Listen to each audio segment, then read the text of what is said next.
Hello everyone.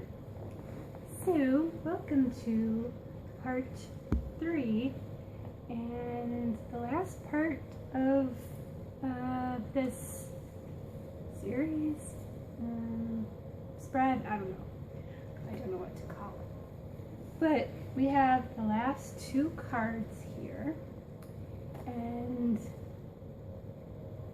then I'll wrap stuff up. So, okay, we left off on number 10. What your partner can do for the relationship. I got the 10 of Pentacles, and basically, the 10 is the number of completion.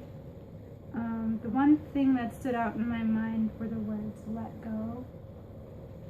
Our journey has come to an end, and that's the one thing that she has to come to terms with. It's during this time that she should reflect on what she learned from all of our experiences and ask herself truthfully if she was too demanding in her requirements of our friendship together.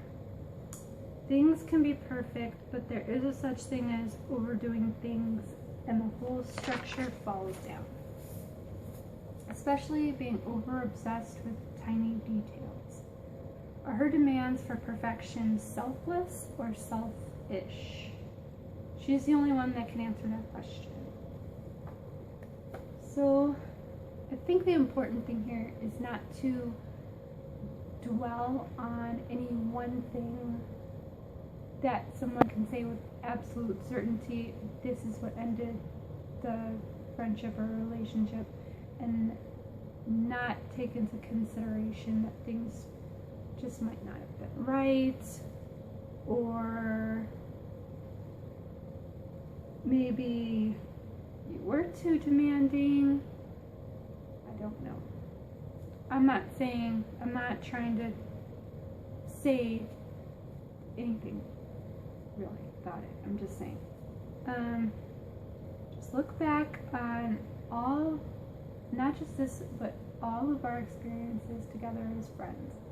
And when you think about our friendship, yeah, think about the good times, and we obviously wanted to be in each other's lives or we wouldn't have been.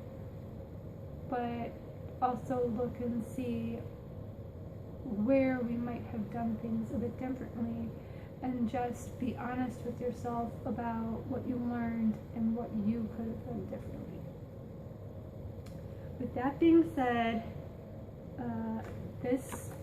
the 5 of Swords is our last card, and this is our karmic future together. Okay, 5 of Swords, all signs point to no. Unless we can get past all of our hurts and come together as a team, it's better to just leave it all in the past.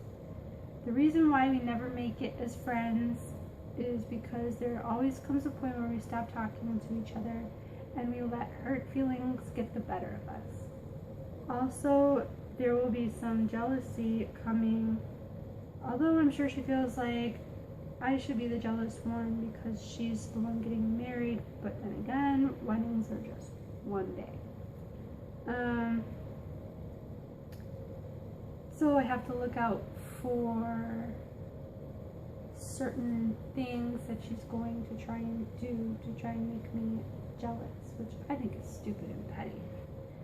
But I think this whole thing was kind of stupid. The fact that we stopped talking to each other was stupid. The fact that we felt like we couldn't be honest, we were mad at each other and not saying how we really felt was kind of stupid. And letting something go that had the potential to be great just because we couldn't get past things. It's like, people aren't perfect. And the average friendship only lasts like 2 years or 18 months if we're being honest here. And think there's something to be said about a friendship, about two people that want to be in each other's lives for as long as we want to be. And all it comes down to is miscommunication, jealousy, bitterness, suspicion, all of those things. And you have to ask yourself, is that something that I invoked, or is that something that you felt that I did? When you look back at this a year from now, 2 years from now, you think now that things can't be any different than how they are. But your wedding is only going to be one day. Look at it in the terms of the big picture. Look at it as, is any of this going to matter? A wedding shouldn't be about the perfect bridesmaid's dress, perfect table settings, perfect dress, any of that. It should be about the people who are there by your side, watching you on your special day and being with you. And when you lose sight of that, and it becomes all about the numbers, and you feel like people can be expendable, what does that really say about you? So the conclusion, my point in this whole thing, is that weddings are tough. They're stressful. There's so much to think about. There's so much to plan for. But the person can get caught up in wedding planning and this color and that theme and this theme and this food and that food and table settings and chairs and venues and all of this stuff. Or they can just say, you know what, this is our special day. We're melding two lives together, and who do we want to be there to share our special day with? Which one is more important to you? And when you have a friend, nobody is going to be perfect. Nobody is going to know what to do at all times. People are going to screw up because we're human. But the one thing that you can do is lower your expectations. And it sounds stupid because you're lowering your standards or whatever. That's not it. But just recognize that a person isn't just the good things and a person isn't just the bad things. They're a mixture. And they're on their own path and you're on your own path. And sometimes your paths intertwine with each other, and sometimes one person goes this way and another person goes this way.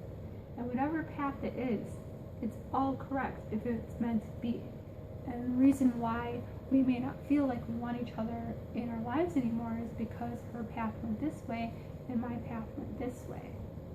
And I feel like that's exactly what happened. So I could sit here and name all of the ways she hurt me and things she did in her life to screw up, and remind her that I was there for her and never judged her, and blah blah blah, and on and on and on and so on and so forth. Or I could just say, you know what, I honor our friendship. I am glad for what we had together, and I'm sorry that it had to end the way that it ended. But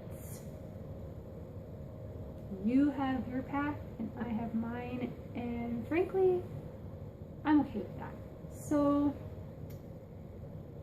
if anyone else has like an experience they want to share with somebody who they felt was abusing their power or wasn't being completely honest, or you want me to clear something up for you in this type of scenario, just comment below.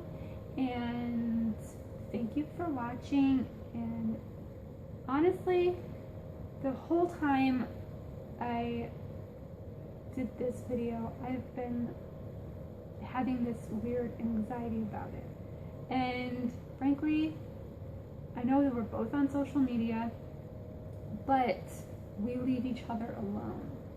and I don't know if she's ever going to come across this, and I'm just going to put it up anyway because I think it's important to document this kind of thing. But in a way it makes me nervous because it's a lot of stuff, and it looks bad. Like, even in the cards it looks bad, like she's the one that screwed up royally and we had this huge potential for something great and wonderful, and then she shit the bed with it. But it was my fault too when I stopped being honest with her and stopped talking to her. I don't think there was ever a way either of us could get back. And I think the important thing now is just I need to put it out there in the universe, and whatever will happen will happen. I'm not trying to trash anybody. I'm not trying to say this is all her fault and she's a horrible person and blah blah blah, because I don't feel that way. But it is a life lesson. Sometimes things just aren't meant to work out, and that's okay. So that is the conclusion that I came to about this whole experience. And I actually have a couple more videos to make, but that's basically it. I have 2, maybe 3 if I do the third one. So for people who liked this video, please, I might have said that already, I'm sorry, I'm repeating myself now. Alright, so if you managed to watch this whole thing, thank you for watching. Give me any feedback, any experiences you might have had, any thoughts that come to your mind. If there's somebody in your life that you want me to do this spread for, I will do it. It might take a while, as you obviously saw, but it'll happen. So, blessings, and thank you for watching this, and that's it. Bye!